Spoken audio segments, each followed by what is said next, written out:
उस समय का दर्शन कोई कर नहीं सकता। सुखदेव जी कहते हैं, परीक्षित, उस समय जो करुण क्रदन हुआ, जिस बाबा ने अंगुली पकड़कर कृष्ण को चलना सिखाया, जो ब्रजवासी 24 घंटे कृष्ण के साथ रहे, आज उन सबसे गोविंद ने दो टुक कह दिया, आप लोग जाइए, मैं शीघ्र आने की चेष्टा करूंगा। क्या बीती होगी परीक्षित उन ब्रजवासियों के हृदय पर। वो नन्हा सा गोप जो कृष्ण की अंगुली पकड़कर आ रहा था, रोता हुआ कृष्ण के अंक में लग गया और कन्हैया से बोलो, लाला हमसे कोई गलती है गई, क्यों तू क्यों नहीं चल रहे हो हमारे साथ वृंदावन? मैया तो रो रो कर बेहाल हो जाएगी भैया। कृष्ण ने उस नन्हे से गोपाल को गोदी में लिया और बोले, कुछ परिस्थिति ऐसी है मैं बता नहीं सकता, और सखा तुम इतने में ही समझ लो कि ब्रज से दूर रहकर मैं सुखी तो नहीं रह सकता, लेकिन इसके अलावा कोई चारा नहीं है, और मैं समझता हूँ कि ऐसे कार्य में तुम्हें मेरा सहयोगी बनना होगा। उन सखाओं ने हृदय को मजबूत बनाया। नंद बाबा बार बार पीछे की ओर मुड़कर देखते हैं और वहां से चले गए। कृष्ण का हृदय फट जाता है। बाबा नंद और मैया यशोदा जैसा दुलार उन्हें कहाँ मिल सकता है।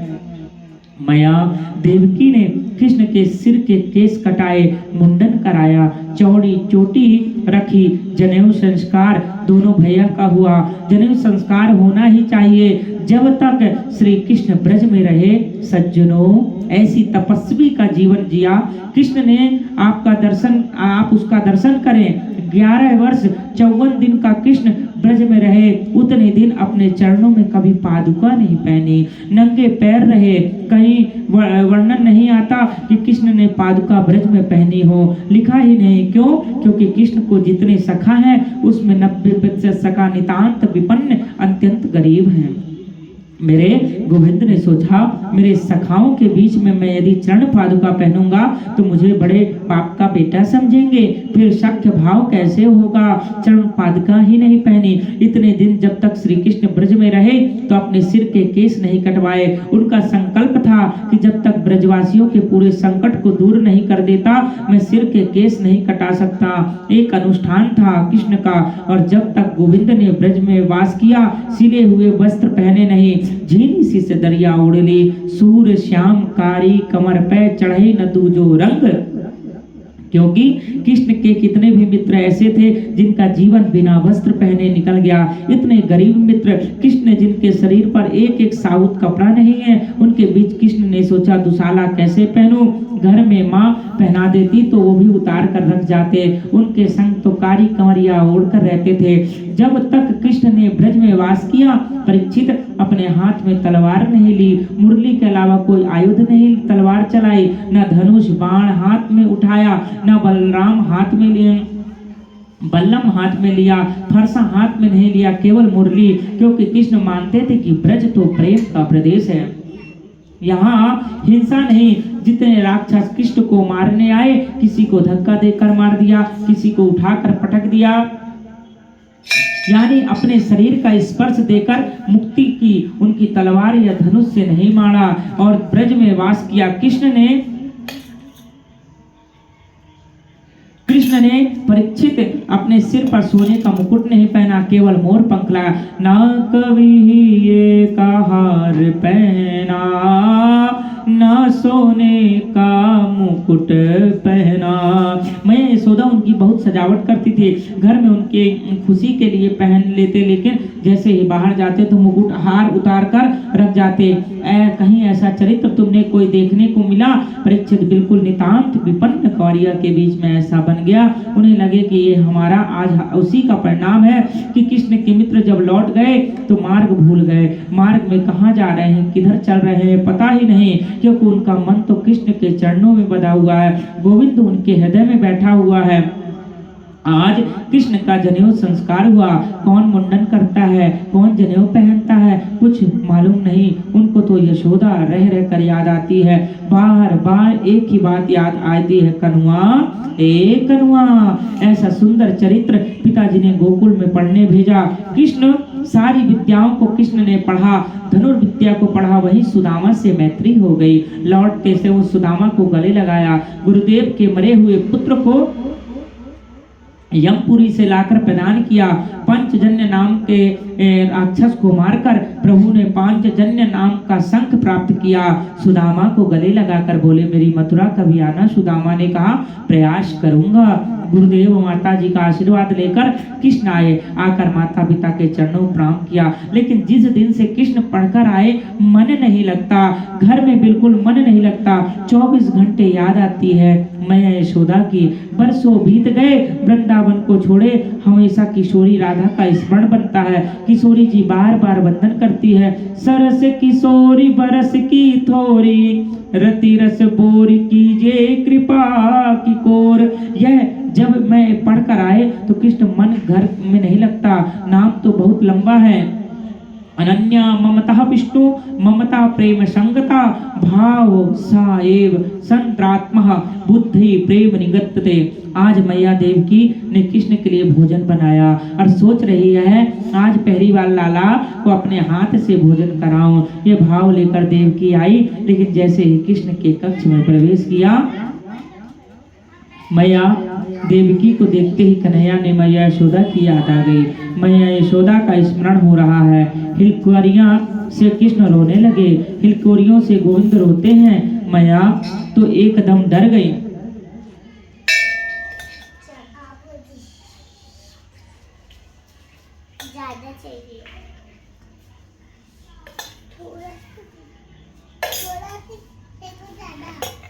लेकिन कृष्ण के कक्ष में प्रवेश किया तो देवकी देखते ही कन्हैया मैया यशोदा को याद आ गई।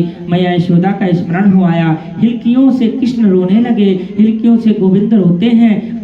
मैया तो एकदम डर गई। एकदम काय को रोवे, क्योंकि माँ देवकी ने कृष्ण को गोद में खिलाया नहीं, इसलिए कृष्ण के स्वभाव से परिचित भी नहीं है। थाली रख दी, दौड़ी दौड़ी आई वसुदेव जी के पास। वसुदेव जी ने कहा क्या हुआ?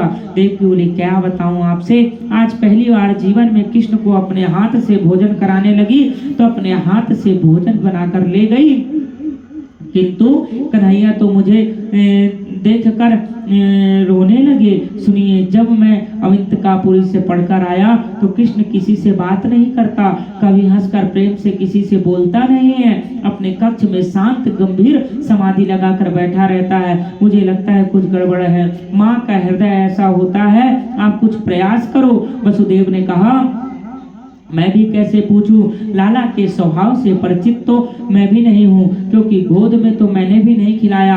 इतने में यदुवंशी के मंत्री बृहस्पति के शिष्य ज्ञानियों में श्रेष्ठ श्री उद्धव जी आ गए। उद्धव जी को देखकर वसुदेव जी ने उनसे कहा बेटा कृष्ण के पास जाओ, जाकर कन्हैया से पूछो रोता क्यों है, मेरा गोविंद आजकल इतना चिंतित क्यों रहता है। उद्धव ने कहा बिल्कुल चिंता न करें पिताजी, मैं अभी जाता हूँ, जाकर पूछता हूँ। जैसे ही उद्धव ने श्री कृष्ण के महल में प्रवेश किया, देखा बैठे बैठे कृष्ण रो रहे हैं। उद्धव ने जाकर प्रणाम किया और उद्धव जी ने कहा गोपाल, मैं आपसे व्यक्तिगत रूप से पूछना चाहता हूँ, आपको मथुरा में कोई तकलीफ है, यहाँ कोई कष्ट है, आपको हम यदुवंशी से क्या कोई अपराध हो गया है? इस बात को सुनकर अपने मंच में से उठे और उद्धव को अंक में भरकर हिलकोरियों से रोने लगे। मेरे कन्हैया उद्धो मोहि ब्रज बिसरत नाहि, हंस सुता को सुंदर कलरव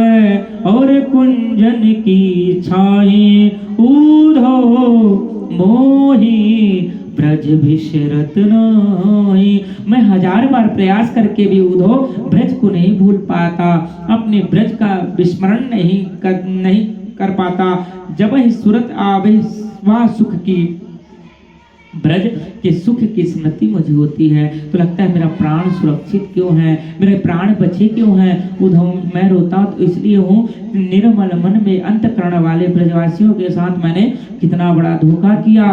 खाते पीते सोते उठते नाचते गाते हर परिस्थितियों में जिन्हें मुझे चाहा, गोकुल का इतना बड़ा वैभव नंद बाबा ने एक पल में छोड़ दिया। मेरी खुशी के लिए मैं जरा सा दूध भी कम पीता तो मैं यह सारे वैद्यों को बुला लेती, मेरे लाला को क्या हुआ, इसने दूध कैसे कम पियो। अरे उद्धव जब मुरली बजाता तो हजारों गाय मुझे घेर कर खड़ी हो जाती, वो हजारों बछड़े मुझे पूंछ उठाकर दौड़ते मेरे पास, और जैसे ही मैं मुरली को बंद कर देता तो टेढ़ी नजर से देखते, मानो ये कहना चाहती हैं क्यों बंद कर दिया गोपाल, क्यों मुरली बंद कर दी गोपाल, बजाओ।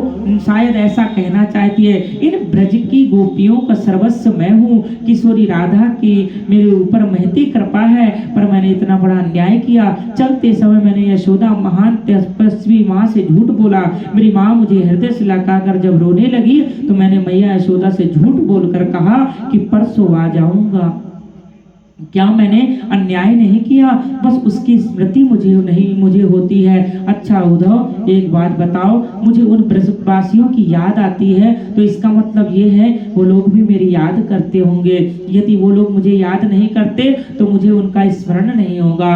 एक बार वृंदावन जाओ, एक बार मेरे ब्रजमंडल में जाओ, नंद बाबा मैया यशोदा समस्त प्रेमी सबको जाकर मेरा समाचार सुनाओ। उद्धव ने टेढ़ी नजर से गोविंद को देखा, वाह रे कन्हैया, याद आ रही है, परम ब्रह्म को याद आ रही है, ब्रजमंडल की ओर समाचार लेकर जाऊं। बृहस्पति का शिष्य यदुवंशी का प्रवर मंत्री जब अजहत लक्षण का निरूपण करूंगा, वेदांत भाषा क्या समझेंगे बेचारे ग्वारिया गवार ब्रजवासी मेरी भाषा। कृष्ण बोले, ओह इतना अभिमान, जिन गोपियों ने परब्रह्म को उंगलियों पे नचा दिया उन्हें उद्धव ग्वालिन समझता है। भगवान ने कोई बात नहीं उद्धव, तुम जाओ तो सही, थोड़ी सरल भाषा में उन्हें कहने का प्रयास करना। उद्धव ने कहा, आपकी आज्ञा सिरोधार है, ब्रजमंडल में जाता हूँ, बस आपका समाचार सुनाकर मैं 1 घंटे में चला आऊंगा। भगवान ने कहा, तुम जाओ तो सही, 1 घंटे में आओगे कि 7 महीने में आओगे ये तो समय बताएगा। तुम्हारे ज्ञान पर जब प्रेम का पुट लगेगा तो तुम सब भूल जाओगे। अभी तो तुमने ब्रज के महत्व को समझा कहाँ। उद्धवजनी कृष्ण जी के मोर पंख को अपने मुकुट में लगा लिया, कृष्ण की कारी कमरिया ओढ़ ली, इसलिए मुझे ब्रजवासी पहचान सके, क्योंकि ब्रजवासी सिवाय कृष्ण और किसी को मानते नहीं है, किसी से वार्ता करना भी व्यर्थ की बात समझते हैं। तुम यदि मेरे परिधान को पहनकर जाओगे तो वो लोग कम से कम तुमसे बात तो फिर कर सकते हैं। उन्होंने रथ सजाया, प्रेम की नगरी वृंदावन की ओर चले। प्रेम की नगरी वृंदावन, बादशाह की नगरी वृंदावन, प्रेम का सागर जहाँ बहता है। आचार्य सुखदेव जी महाराज कहते हैं, परीक्षित जिस दिन से कृष्ण वृंदावन को छोड़कर गए उनके मित्रों की परिस्थिति कैसी बन गई। ये छोटे छोटे ब्रजवासी, नन्हे नन्हे सखा, छोटे छोटे ग्वाल बाल, सूर्य निकलते ही मथुरा वाले मार्ग में बैठ जाते, मथुरा की ओर टकटकी लगाकर देखते, लाला आ रहे होगो, इसी आशा में। लेकिन शाम तक कृष्ण नहीं आते, लौट कर उदास होकर चले जाते। कहते, मैया तेरो लाला बड़े कठोर है, आज भी नहीं आयो, रात को सोते नहीं, नींद किसकी आंखों में है, एक भी चिंता, कब लाला का दर्शन करें, कब जल्दी सुबह हो, कब सूर्य निकले, कब मथुरा के मार्ग पर जाकर बैठे, लाला का दर्शन करें, शायद कल आ जाए, क्योंकि भूल गए थे परसों आऊंगा, लेकिन परसों के चक्कर में बरसों बीत गए, अभी तक कन्हैया मेरे आए नहीं। नित्य की भांति आज भी मथुरा के मार्ग पर ब्रज के ग्वाल सखा सब शांत बैठे हैं, बार बार देख रहे हैं, लाला आ रहे होगो। आज उन ब्रजवासियों को रथ आता दिखाई दिया, एक सुंदर रथ आते दिखा, रथ की ध्वजा चमकी।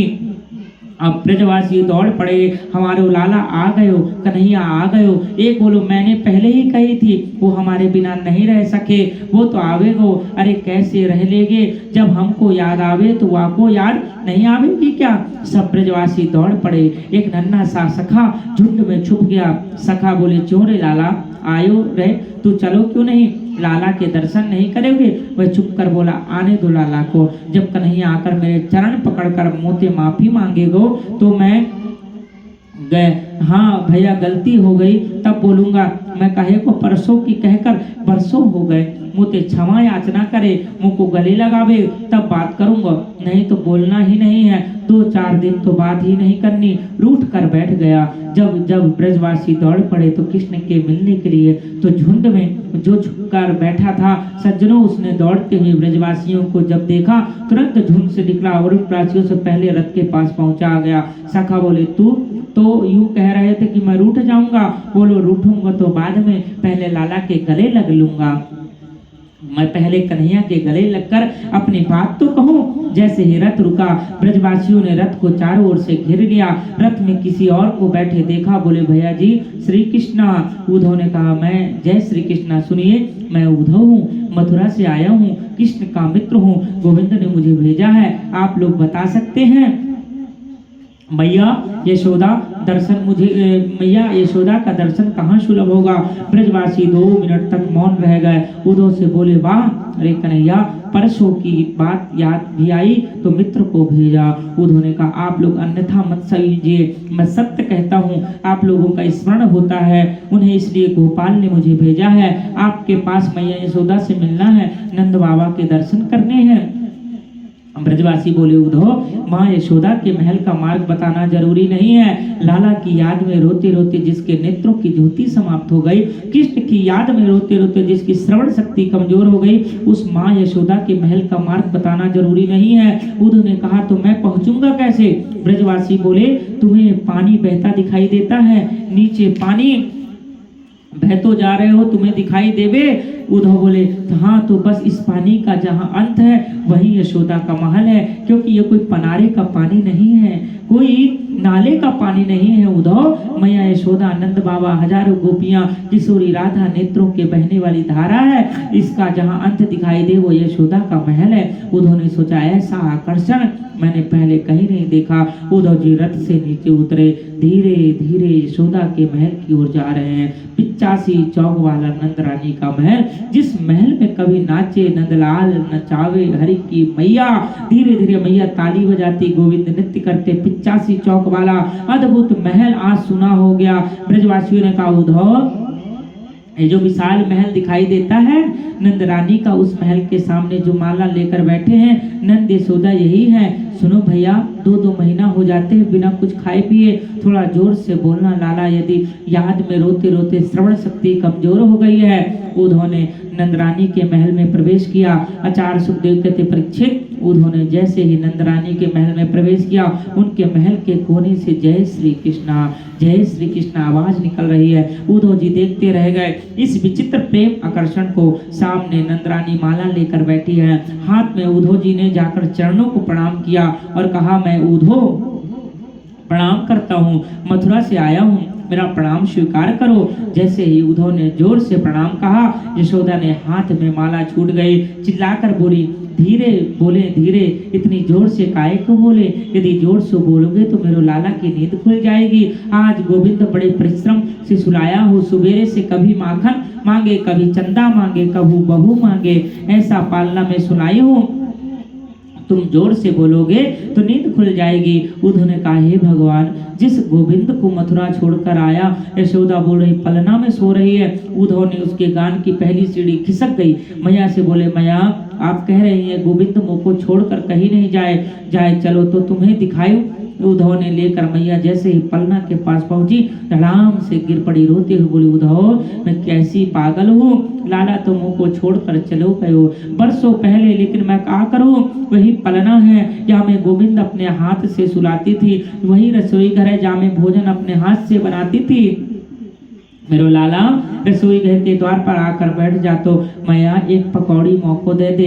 मैं कितनी निर्दयी, कितनी निष्ठुर डांट कर बोलती थी, नहीं अभी जय को भूख नहीं लगी हो तो को नहीं मिलेगा, बड़ा भारी अपराध कियो मैंने, आज मेरो घर सुनो हो गयो। उद्धव तो को एक बात बताऊं, लाला को वो लीला मुँह को बहुत याद आवे। जब कृष्ण ने रोटी मांगी, मैंने आधी बेछड़ की रोटी पर माखन धर कर लाला को दियो।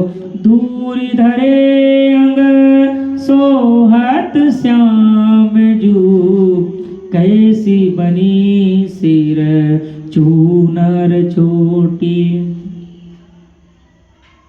खेलत खात फिरे आंगना, पग पैजनि बाजत पीरी कछोटी, वाछवि को रस खान बिलोकत, वरति काम कला निधि कोटि, काग के भाग कहाँ कहिए, हरि हाथ से ले गयो माखन रोटी।